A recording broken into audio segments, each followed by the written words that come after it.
الشيطان الرجيم. بسم الله الرحمن الرحيم.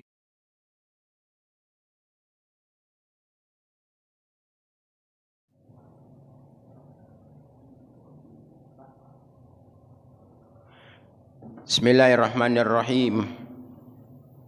Assalamualaikum warahmatullahi wabarakatuh. Alhamdulillahirabbil alamin. Alhamdulillahillazi ja'ala Ramadan syahrul syam wa anzala fihil Qur'an. Allahumma shalli wa sallim ala Muhammadin sallallahu alaihi wasallam wa ala alihi wa sahbihi ajma'in, amma ba'du. Bapak-bapak dan ibu-ibu jemaah salat subuh rahimakumullah. Di pagi yang sejuk ini marilah kita senantiasa memanjatkan rasa syukur kita kehadirat Allah Subhanahu wa taala yang telah membangkitkan, menghidupkan kita kembali sebagai sisa umur kita dari hari kemarin, dan alhamdulillah masih dalam keadaan iman dan Islam, masih dalam keadaan sehat walafiat. Bagi yang sakit semoga cepat disembuhkan Allah Subhanahu wa taala. Amin ya rabbal alamin. Salawat serta salam mudah-mudahan Allah selalu melimpahkannya kepada Rasul pilihan kekasih kita, Nabi kita Muhammadin sallallahu alaihi wasallam, dan semoga kita dipertemukan Allah Subhanahu wa taala dan mendapatkan syafaat dari Rasulullah SAW di akhirat nanti. Amin ya rabbal alamin. Bapak Ibu rahimakumullah, kajian kita atau kultum kita pada pagi hari ini tentang dahsyatnya keburukan syirik. Sebagaimana kita ketahui bahwa orang-orang yang beriman itu ada 3 musuh yang Allah jelaskan di dalam Al-Quran. Yang pertama adalah syaitan atau iblis dari jin. Yang kedua adalah orang kafir. Dan ketiga adalah orang munafik. Maka salah satu yang sangat ampuh yang digunakan oleh syaitan di dalam memusnahkan, membinasakan orang-orang yang beriman adalah dengan menjerumuskannya ke dalam kemusyrikan. Jadi syirik, perbuatan syirik itu ibarat senjata orang sekarang namanya hulu ledak nuklir. Sekali tembak lulu lantah, habis galuh. Sehingga dikatakan dalam Quran, di dalam hadis Rasulullah, ijtanibul al-mubiqat, kata Rasulullah, jauhlah kamu dosa-dosa yang akan memusnahkan segala sesuatu. Ini yang sangat, yang paling ampuh digunakan oleh iblis di dalam untuk membinasakan orang-orang yang beriman. Bapak Ibu rahimakumullah, maka ada beberapa hal yang perlu diketahui oleh orang-orang yang beriman. Yang pertama adalah perbuatan syirik ini menghilangkan ruh daripada amal itu sendiri, dan dia tidak dipertemukan dengan Allah Subhanahu wa taala. Sebagaimana firman Allah Subhanahu wa taala di akhir surat Al-Kahfi, "Faman yarju liqa rabbi falyamal amalan sholiha wa la yusyrik bi ibadati rabbih ahada." Maka barang siapa yang menginginkan berjumpa dengan Tuhannya, maka hendaklah dia beramal soleh. Falyamal amalan sholiha. Tetapi tidak cukup dengan amal soleh. Wala yusyrik bi ibadati rabbih ahada. Itu syaratnya. Yaitu jangan berbuat syirik di dalam beribadah itu kepada seseorang. Artinya untuk menjaga ketulusan hati, keikhlasan di dalam beramal semata-mata kepada Allah, sehingga ketika amal itu sudah rusak niatnya kepada Allah, maka hilanglah, ibarat kapal tu hilang keseimbangan, tenggelam. Kapal tenggelam, selesai. Maka oleh kerana itu, banyak orang yang menyangka bahawa dirinya sudah banyak beramal, tapi dia tidak mengerti tentang sesuatu hal ini yang dipermainkan oleh iblis tentang dosa yang satu ini. Sebagaimana yang diterangkan Allah Subhanahu wa taala, Qul hal nunabbiukum bil akhsarina a'mala allazina dalla sa'yum fil hayati dunya wa yasabuna annahum yusinuna sun'ah. Maukah kami sampaikan berita yang penting, kata Allah. Hal nunabbiukum bil akhsarina a'mala, orang-orang yang serugi-rugi amalnya. Dia itu sudah beramal, bukan tidak beramal, tapi amalnya rugi. Apa? Allazina dalla sa'yum fil hayati dunya, orang yang hidupnya sia-sia. Jadi hidup sia-sia. Jadi iblis ini ingin menjadikan manusianya supaya hidupnya tidak punya arti. Kembali kepada Allah, tidak punya apa-apa. Wa yasabuna annahum yuhsinuna sun'ah. Sementara mereka menyangka bahwa mereka sudah banyak berbuat baik, sudah banyak beribadah. Ternyata ibadahnya tidak ada. Kenapa? Karena di situ ada virus. Virus yang membuat amal itu hilang dari catatan-catatannya. Apa? Itulah namanya syirik. Bapak dan ibu-ibu rahmatullah, sehingga dia tidak bertemu dengan Allah Subhanahu wa taala, artinya dia tidak masuk surga. Karena yang bertemu dengan Allah pada hari kiamat nanti hanyalah para penduduk-penduduk syurga. Karena nikmat yang paling tinggi yang dinikmati oleh penduduk surga itu adalah ketika mereka melihat Allah Subhanahu wa taala. Ketika mereka berada di surga, Allah datang kepada mereka. Allah tanya, bagaimana, kata Allah, tentang janji-janjiku? Mereka penduduk surga mengatakan, semuanya sudah terpenuhi. Innaka la tukhliful mi'ad, kerana engkau tidak menyalahi janji. Kata Allah, masih ada. Waladaina mazid, dariku, dari kami, kata Allah, ada tambahan, ada tambahan. Apa lagi ya Allah, kata penduduk surga, apa lagi? Tak cukup. Ada, kata Allah. Apa? Melihat Allah, kata Rasulullah. Penduduk surga itu melihat Allah seperti kita melihat matahari, melihat bulan dengan mata telanjang.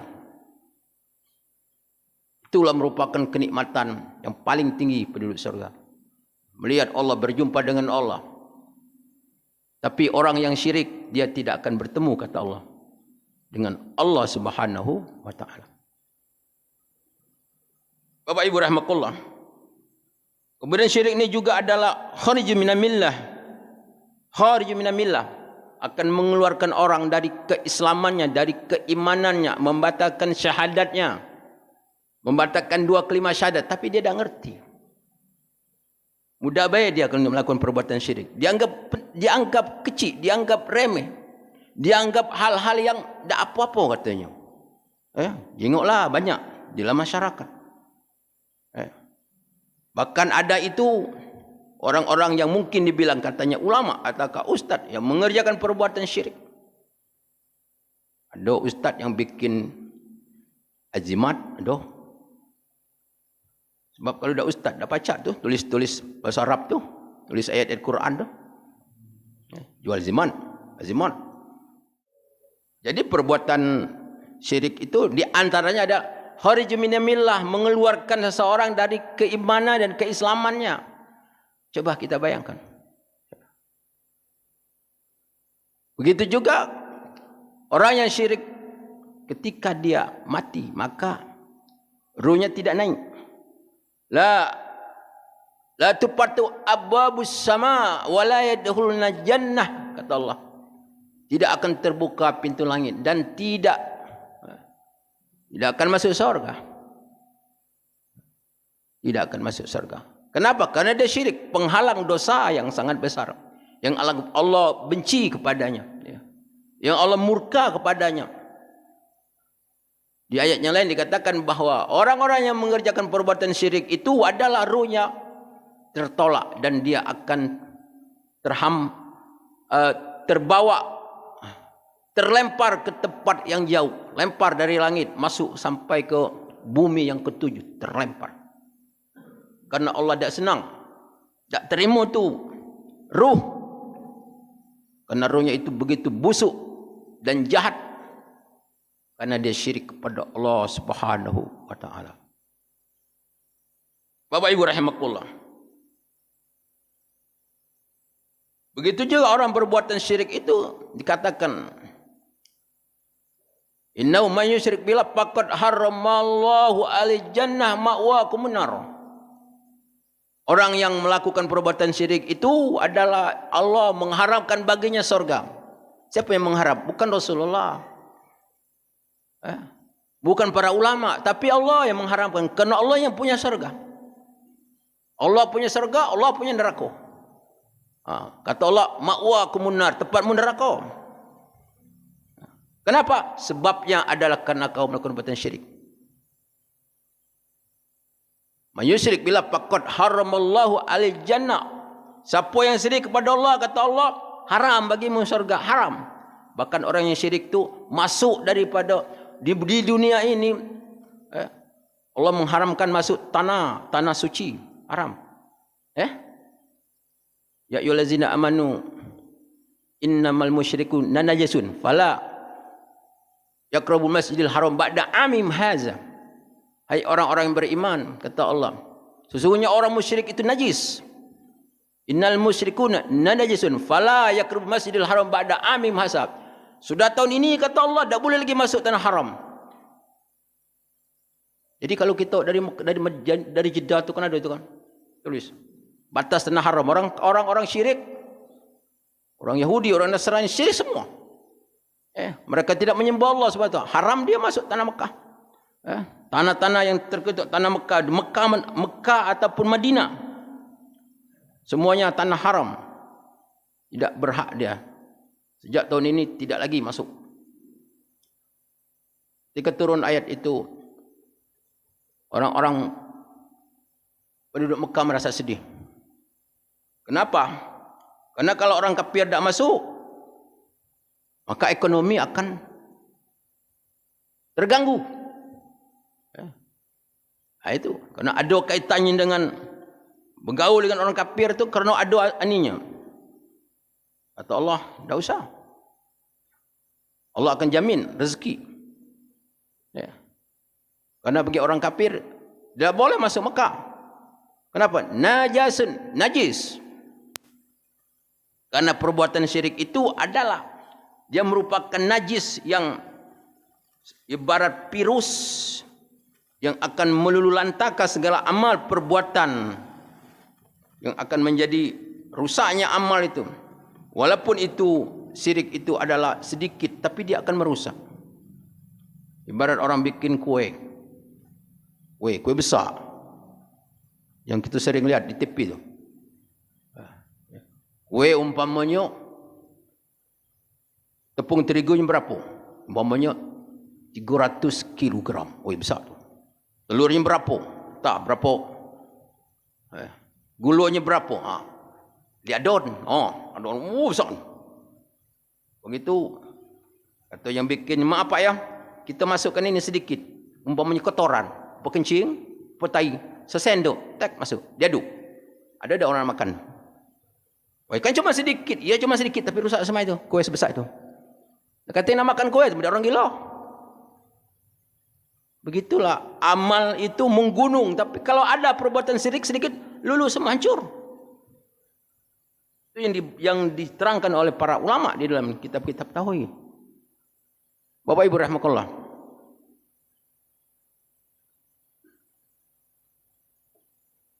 Kemudian bahwa perbuatan syirik ini juga adalah membuat seseorang itu berkekalan di dalam neraka. Innal ladzina kafaru min ahli kitab wal musyrikin fi nari jahannam khalidina fiha. Khalidina fiha.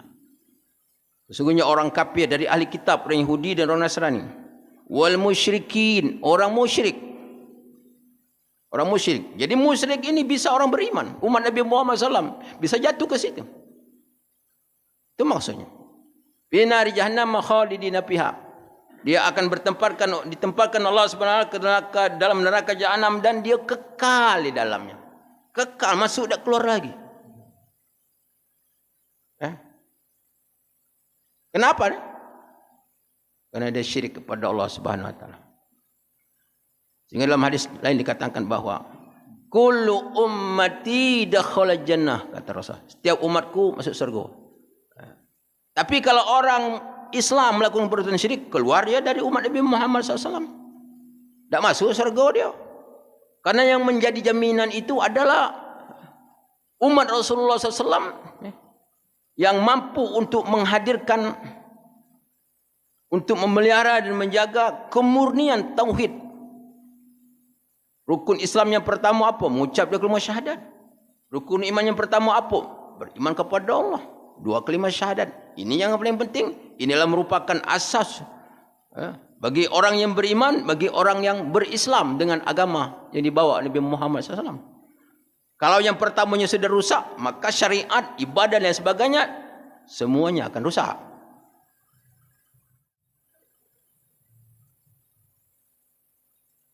Dan juga perbuatan syirik ini merupakan satu amal yang pasti. Amal kepastian dalam hadis Rasulullah SAW. Ini diterangkan oleh hadis yang sahih.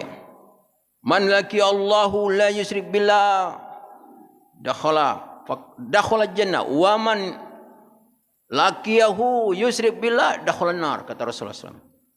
Siapa yang berjumpa kepada Allah dengan dia tidak berbuat syirik kepada Allah, dia menjadi ahli surga, penghuni surga. Inilah amal yang pasti.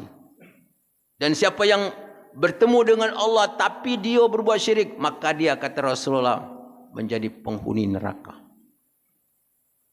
Ini disampaikan hadis Rasulullah SAW.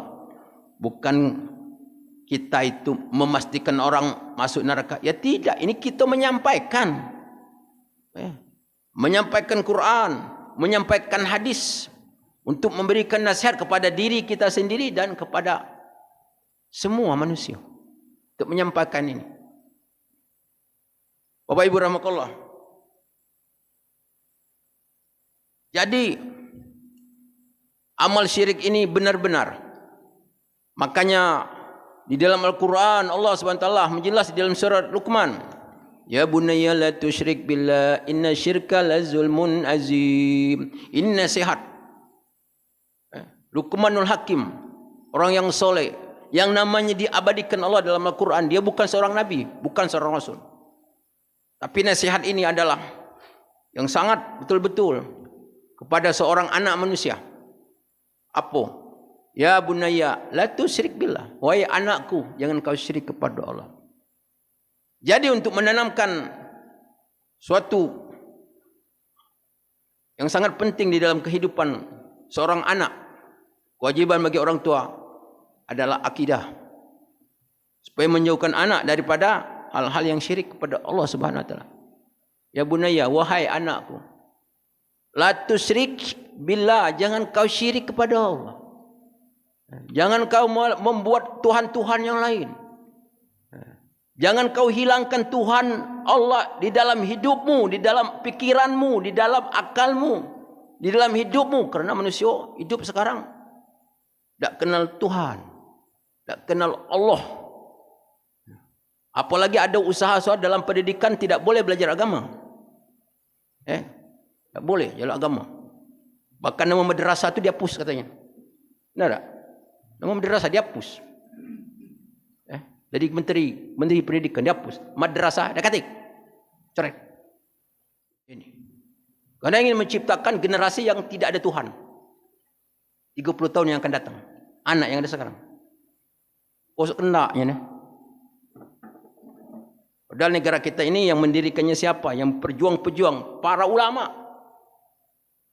Jenderal Sudirman seorang guru ngaji, seorang ulama, tapi tidak ditulis itu. Tidak ditulis. Dia seorang ulama, pahlawan-pahlawan. Sekarang nama pahlawan itu hilang semua itu. Makanya di sekolah itu tidak ada pelajaran, tidak ada pelajaran sejarah, karena menghilangkan jejak tadi. Yang pejuang Islam, yang anak cucunya itu. Bapak, ibu-ibu, saya jadi kaget waktu saya wisuda anak saya di Unsri. Kaget saya. Apa buat saya kaget? Ketika dipanggil anak-anak itu, dia kata bin. Dia kata bin, Pak Haji. Di Unsri itu. Anak saya itu namanya Anissa. Anissa? Nah, banyak nama Anissa. Nah, kataku, inilah kena dia. Nak masuk anak-anak itu. Supaya tidak tahu anak siapa. Bukan masuk. Mungkin itu di universitas yang lain mungkin sama. Sama. Dia kata bin. Tak percaya tengoklah. Ketika wisuda, kalau dia Unsri, Pak Haji aku tak tahu ni. Dia kata bin. Dia tulis nama bin. Bapak Ibu rahmatullah. Jadi Luqmanul Hakim memberikan nasihat kepada anaknya apa? Ya bunayya, la tusyrik billah. Jangan syirik kepada Allah. Ini kewajiban kita memang. Orang tua, bukan kewajiban pemerintah. Ya. Untuk menanamkan keyakinan tauhid kepada anak cucu kita. Kalau kita punya organisasi, punya kita supaya usahakan untuk mengenal Allah Subhanahu wa taala, menanamkan tauhid pada generasi. Inilah kewajiban. Kenapa? Inna syirkah lazulmun azim. Karena syirik itu kata Luqmanul Hakim adalah dosa yang tidak bisa ditandingkan. Sehingga Allah Subhanahu wa taala tidak mengampunkan dosa itu. Innallaha la yaghfiru ayyushraka bihi wa yaghfiru duna zalika liman yasha. Allah tidak sekali-kali untuk mengampunkan dosa yang syirik, tetapi Allah mengampunkan dosa selain syirik. Jadi kalau dosa yang lain, membunuh orang, berzina dan lain sebagainya, masih ada harapan. Kalau dia mati belum bertaubat, dia masih harapan. Punya harapan untuk mendapatkan keampunan karena Allah Subhanahu wa taala wa yaghfiru liman yasha wa yu'azzibu man yasha wallahu ala kulli syai'in qadir. Allah mengampunkan orang yang dikehendakinya dan mengazabkan orang yang dikehendaki. Nah, ini siapa ni? Ini orang yang mati belum bertobat dengan membawa dosa-dosa besar. Kalau dah katek dosa syirik, itu adalah tergantung dengan di tangan Allah Subhanahu wa taala. Paya piru liman yasha. Allah nak ngampun, memang Allah berhak. Kerana itu adalah haknya Allah. Kalau Allah ingin mengazabkan dosanya dengan perbuatan dosa, diazabkan Allah Subhanahu wa taala. Tetapi kalau itu dosa syirik kebawa mati, tidak ada harapan lagi. Pasti dia akan masuk neraka untuk selama-lamanya. Ini yang kita takutin. Akan menjadi hidup sia-sia. Akan menjadi hidup sia-sia. Sehingga tidak membawa keberuntungan kehidupan selanjutnya sampai ke kampung akhir. Bapak Ibu rahmatullah, demikianlah yang dapat kita sampaikan dalam kesempatan ini. Terima kasih atas kebersamaannya. Minta maaf atas segala kekurangan dan kehilapan kepada Allah. Wabillahi taufiq wal hidayah. Wassalamualaikum warahmatullahi wabarakatuh.